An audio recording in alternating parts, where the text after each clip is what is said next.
Hai teman-teman, selamat datang di IT News, tempatnya berita aktual dan fakta yang jarang diungkap media lain. Yuk dukung kami dengan cara subscribe, like, komen, dan share, supaya lebih banyak orang tahu apa yang sebenarnya terjadi.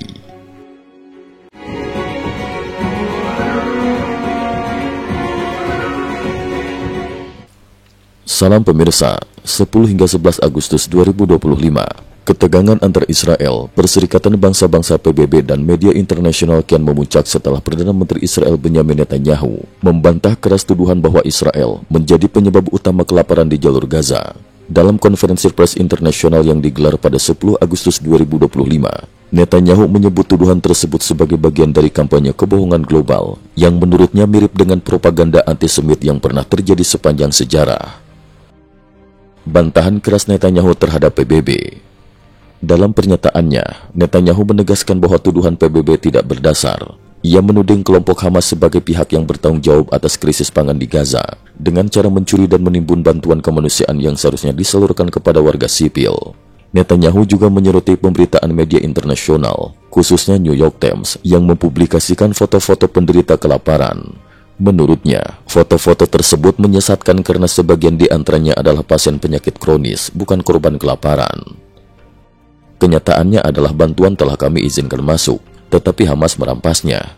Dunia perlu melihat fakta di lapangan, bukan narasi yang direkayasa, tegas Netanyahu.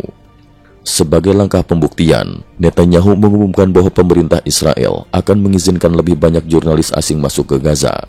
Langkah ini dimaksudkan agar media internasional dapat melihat secara langsung kondisi kemanusiaan di wilayah tersebut tanpa bergantung pada sumber informasi dari Hamas atau pihak ketiga.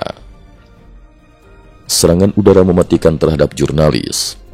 Namun pada hari yang sama, situasi memburuk ketika serangan udara Israel dilaporkan menewaskan 5 jurnalis Al Jazeera, termasuk reporter terkenal Anas Sarif.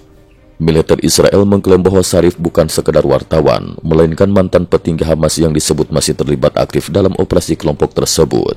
Insiden ini memicu kecaman dari berbagai organisasi pers internasional dan kelompok hak asasi manusia yang menilai serangan terhadap jurnalis sebagai pelanggaran serius terhadap hukum perang dan kebebasan pers.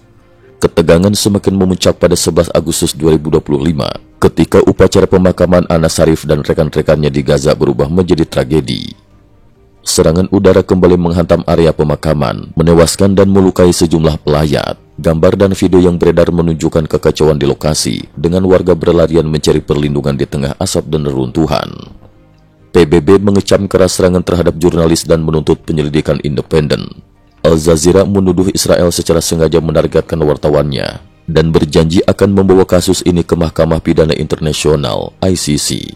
New York Times menyatakan akan tetap memberitakan krisis kemanusiaan di Gaza berdasarkan data dan saksi lapangan meski mendapat tuduhan dari pemerintah Israel.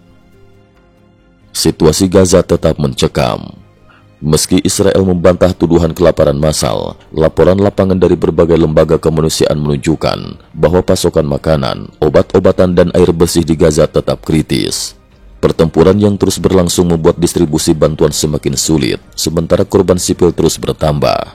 Cukup sekian dulu, terima kasih atas perhatiannya.